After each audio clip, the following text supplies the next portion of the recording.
Hello students, welcome to textbook exercises solution series. So in the previous episode we have finished exercise 3.3. Here we are going to start a miscellaneous exercise 3. So let's start the lecture with a motivational quote.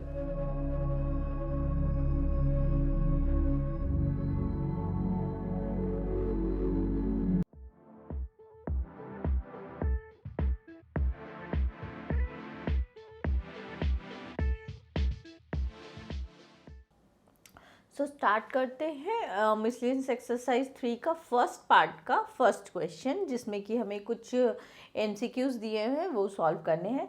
तो देखिए इसमें बोला है the principal solution of the equation this are this. तो हमें क्या find out करना है, इसका प्रिंसिपल सोल्यूशन फाइंड करना है। तो प्रिंसिपल सोल्यूशन फाइंड क्या कैसे करते हैं, प्रिंसिपल सोल्यूशन मतलब 0 से 360 के बीच में होगा। तो साइन जो होता है हमारा वो नेगेटिव कहाँ पे होता है, sine negative, sine is negative on which quadrant, हमारा third quadrant and fourth quadrant, right. Third quadrant में और फोर्थ क्वाड्रेंट में हमारा साइन नेगेटिव होता है।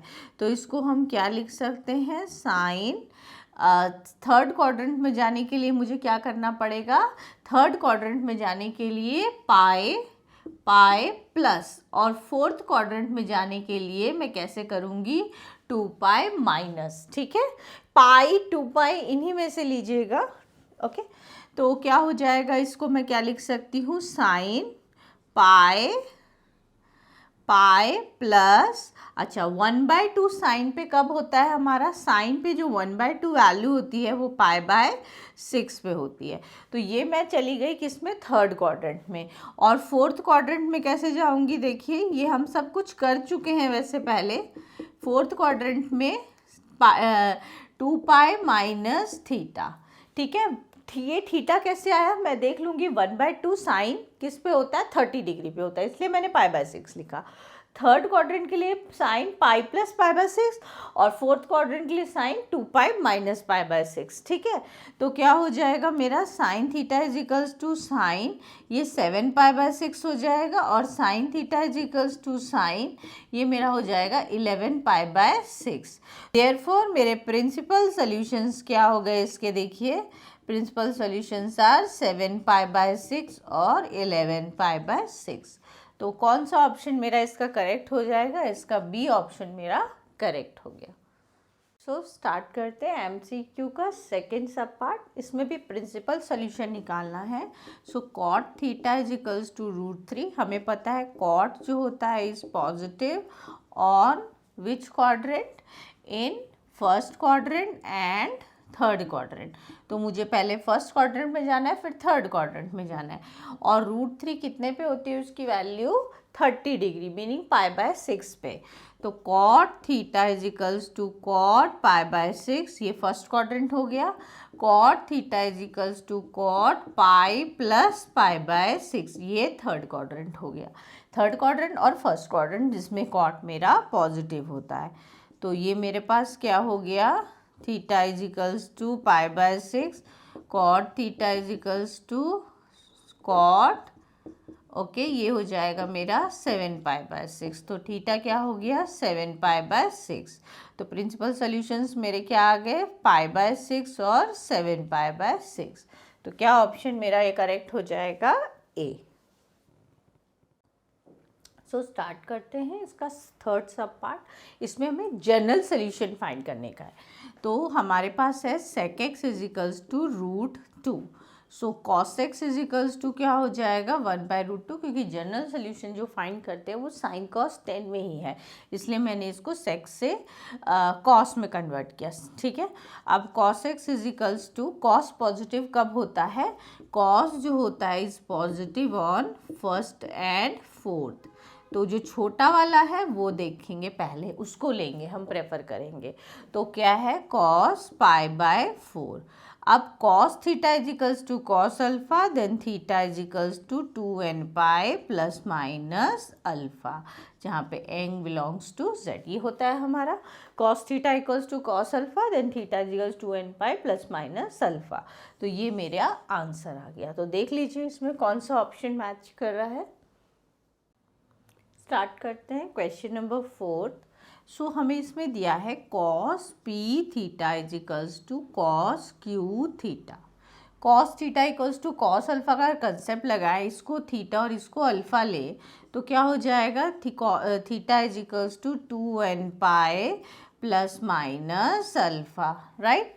अब क्योंकि इसके साथ प्लस माइनस से इसको इधर ट्रांसपोज करेंगे तो माइनस प्लस हो जाएगा या वो रहेगा प्लस माइनस ही, ठीक है। तो ये हमारा प्लस माइनस है, इधर ट्रांसपोज कीजिए, ये प्लस माइनस ही रहेगा। यहाँ से अगर मैं थीटा की वैल्यू निकालूँ तो p plus minus Q 2n पाई, और यहाँ से मेरे पास थीटा क्या आ जाएगा 2n pi upon p plus minus Q.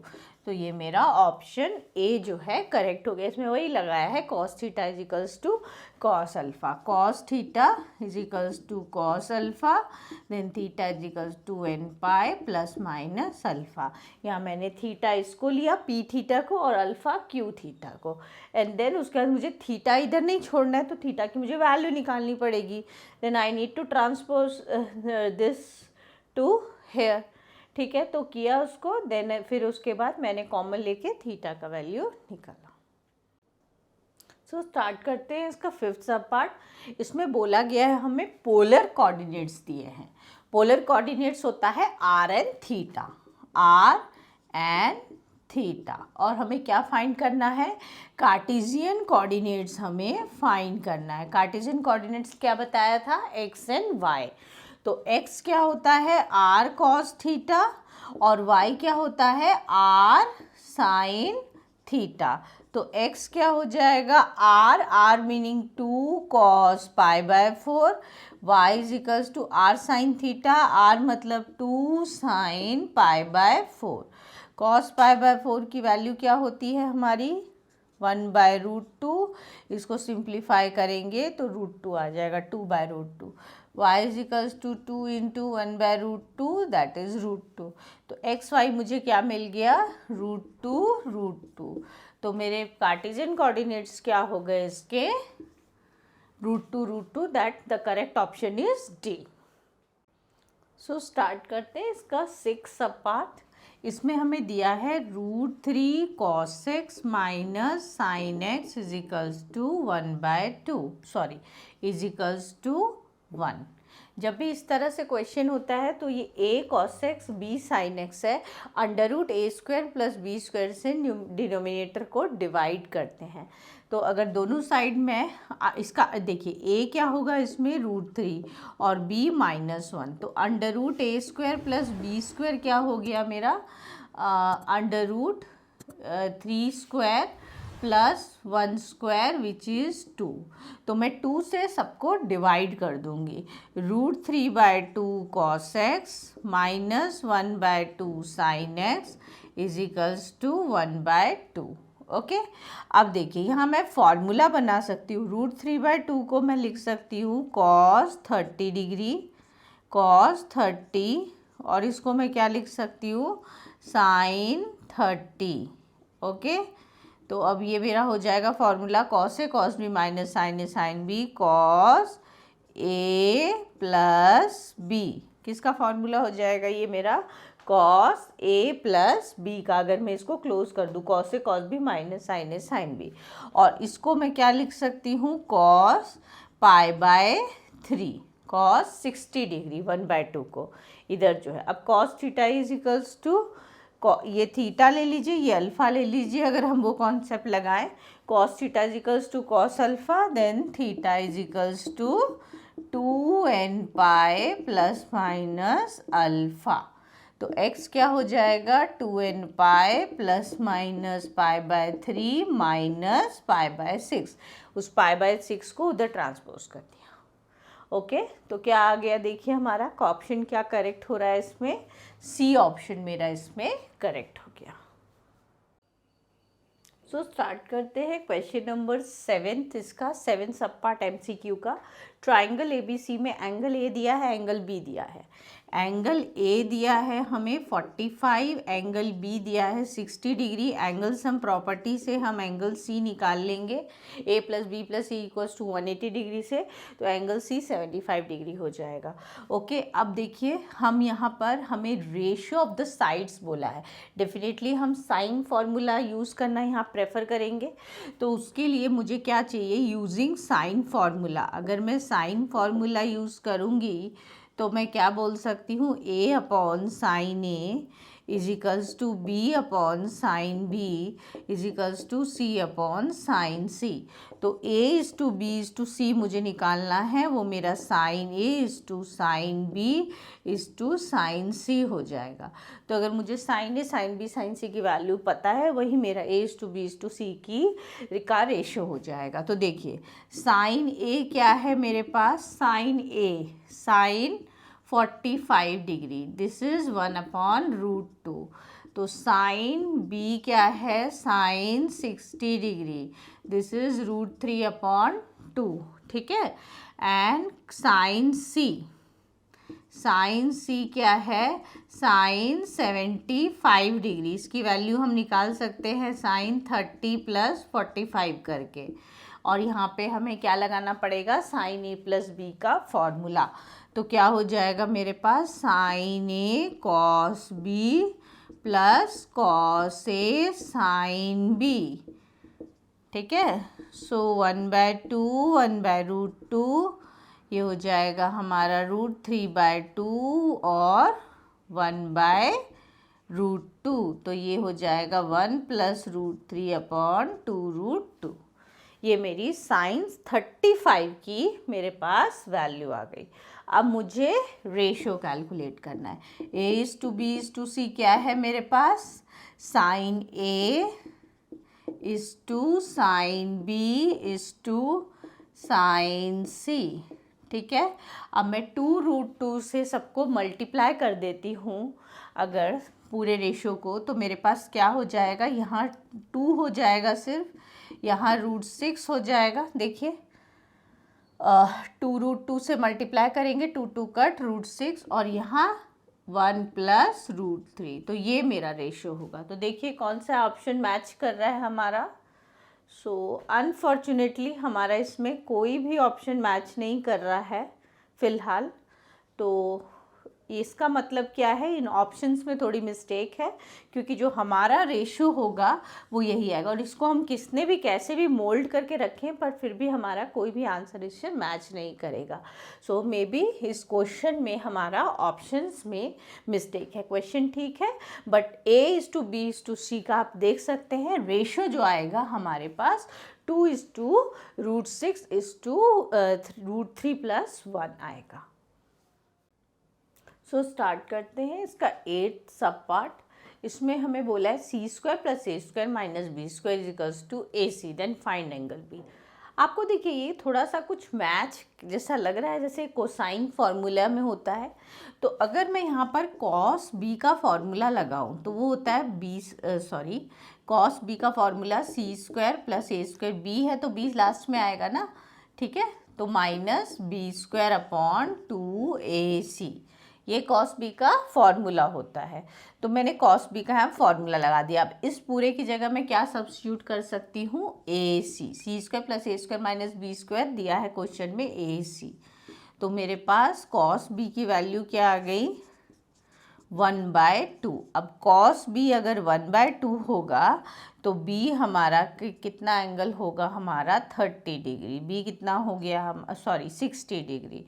तो B क्या हो गया मेरा π/3, ठीक है, क्योंकि कॉस में 1/2 60 डिग्री पे होता है। तो मेरा करेक्ट ऑप्शन क्या हो गया, π/3। सो स्टार्ट करते हैं इसका 9th सब पार्ट। इसमें बोला है हमें क्या दिया हुआ है, AC cos B minus BC cos A, मुझे इसकी वैल्यू फाइंड करनी है। तो देखिए मुझे जो आंसर फाइंड करना है वो सब स्मॉल लेटर्स में है, मतलब सब साइड्स में है। तो यहाँ एंगल्स को भी मैं क्या कर देती हूँ, साइड्स में रिप्लेस कर देती हूँ। तो इसको मैं क्या लिख सकती हूँ, cos B को C² plus A² minus B² upon 2CA ठीक है, और कॉस ए को B square plus C square minus A square upon 2bc। अब देखिए ए सी से ए सी कट हो गया, C square plus A square minus B square upon 2, और यहाँ मेरे पास minus B square plus C square minus A square upon 2। तो C square plus A square minus B square, bracket open कर लिया, ठीक है। तो अब क्या हो जाएगा मेरे पास, देखिए c तो मेरा कैंसिल हो गया, ए square 2a² 2b² upon 2 common ले लेंगे तो और कट हो जाएगा 2, तो मेरा आ गया a² माइनस b²। तो मेरा ऑप्शन ए इसमें करेक्ट हो जाएगा। स्टार्ट करते हैं इसका सब पार्ट 10। ये एक इम्पॉर्टेंट क्वेश्चन है। सो बोला है if in a triangle, actually book में एंगल्स मिक्सिंग है, the angles are in AP, ठीक है। तो एंगल्स जो हैं हमारे एक ट्राइंगल में, एंगल्स जो है उसके तीनों एंगल्स ABC वो AP में है। अगर 3 एंगल्स AP में हैं, ABC अगर आर 3 एंगल्स, ठीक है, अगर हम ये सपोज करते हैं और ये अगर तीनों AP में है तो हम क्या लिख सकते हैं, 2B = A + C, ठीक है। ये AP की कंडीशन होती है। If 3 numbers are in AP, if A B C are in AP, then 2B = A + C, हम ऐसा लिखते हैं, ठीक है। तो 2B = A + C। ऑल्सो हम क्या कह सकते हैं, A + B + C जो होगा दैट शुड बी 180 डिग्री। ये तो एंगल सम प्रॉपर्टी है। A और C को मैं 2B से रिप्लेस कर सकती हूँ। A और C की जगह मैं 2B लिख सकती हूँ, देखिए, और plus B = 180 degree. So 3B = 180 degree, so B is 60 degree. मेरे पास B की वैल्यू आ गई 60 डिग्री। अब मैं क्या करूँगी, मुझे A की वैल्यू चाहिए लेकिन, तो यहाँ मैं साइन रूल लगाऊंगी। तो क्या मैं कह सकती हूँ, देखिए A upon sine A = B upon sine B = C upon sine C। अब स्मॉल a का तो है नहीं मेरे पास, तो मैं यहाँ पर देखिए इन दोनों में अगर मैं इन दोनों को यूज़ करूँ तो B/C = sine B upon sine C लिख सकती हूँ मैं, ठीक है। और B/C मुझे गिवन है, B/C कितना गिवन है, √3 √2, तो मैं इसकी जगह पे √3/√2 लिख सकती हूँ। एंड B मेरा 60 डिग्री आया है, तो साइन 60 अपॉन साइन C, ठीक है। तो अब यहाँ से मैं साइन C की देखिए वैल्यू कैसे निकाल सकती हूँ, साइन C = साइन 60 √3/2, और इसको इधर ट्रांसपोज करूँगी तो मेरे पास क्या आ जाएगा, ये। तो मेरे पास क्या आ गया, साइन C मेरे पास 1/√2, √2/2 is 1/√2, C will be 45 degree, क्योंकि साइन में 1/√2 45 डिग्री पे होता है। तो मेरे पास C मिल गया, मुझे B मिल गया। अब एंगल सम प्रॉपर्टी से मैं A निकाल दूंगी। सो A कितना हो जाएगा, 180 माइनस B + C, तो 180 माइनस 60 + 45, तो ये मेरा 105 हो जाएगा। तो 180 माइनस 105 75 डिग्री, ओके। तो A मेरे पास क्या आ गया, 75 डिग्री, और मुझे A ही फाइंड करना था, तो मेरा C ऑप्शन करेक्ट हो जाएगा।